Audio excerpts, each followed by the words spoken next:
Viaggi a volte interminabili e spesso su mezzi discutibili, viaggi dispendiosi sia in termini economici che in quelli di personale, sottratto al controllo del territorio. Scorte alla fine inutili, forse questo è il passaggio più importante, perché dopo mesi e mesi di permanenza nei CIE, in molti casi non è possibile rendere esecutivo il provvedimento d'espulsione, magari per una mancanza di identità o nazionalità certa. E con noi abbiamo in studio Raffaele Padrone, con il quale appunto vorremmo proprio parlare di questo tema, perché come dicono i suoi colleghi ci si dà tanto da fare, poi alla fine per un aspetto burocratico si butta via tanto lavoro e alla fine non dimentichiamoci che tutto questo sono costi per la collettività.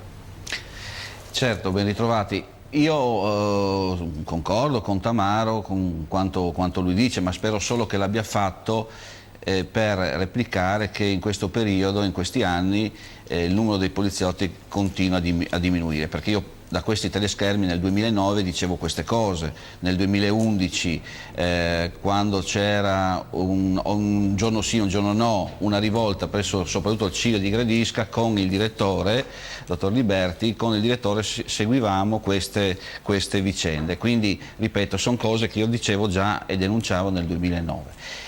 È proprio vero, perché ci sono dei mezzi per accompagnare queste persone, questi ospiti fatiscenti. Io avevo ricordato all'epoca un episodio, partiti da Gorizia per raggiungere l'aeroporto e per raggiungere Ancona, che prese fuoco alle porte di Monfalcone. Quindi voglio dire, queste sono le storie, però io credo che queste siano cose che interessano poco e meno ai cittadini. Il problema poi si è aggravato nel 2011, il 16 giugno 2011, con il nuovo decreto dell'allora ministro Maroni, che aggrava il fatto di permanenza per l'identificazione portato da 9 mesi a 18 mesi. Questa è l'idiozia, perché questi signori ci costano, in questi mesi, ci costano circa oltre 10.000 euro pro capite, quindi con dei costi elevatissimi che paghiamo noi, che non pagano loro. Poi c'è un problema che i telespettatori credo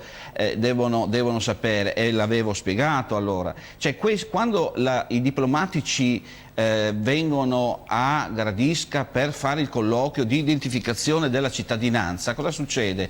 Che se loro si sono dichiarati cittadini egiziani, dico uno stato a caso, egiziani, chiaramente il diplomatico egiziano, se sa che questo personaggio nel loro paese ha accoltellato, ammazzato o violentato 2 bambine, non lo vogliono e dicono noi non lo conosciamo. Quindi il procedimento ricomincia da capo. Sono queste le gravità delle cose. Ecco, quindi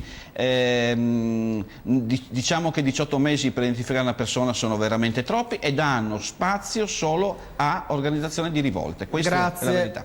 Grazie quindi a Raffaele Padrone.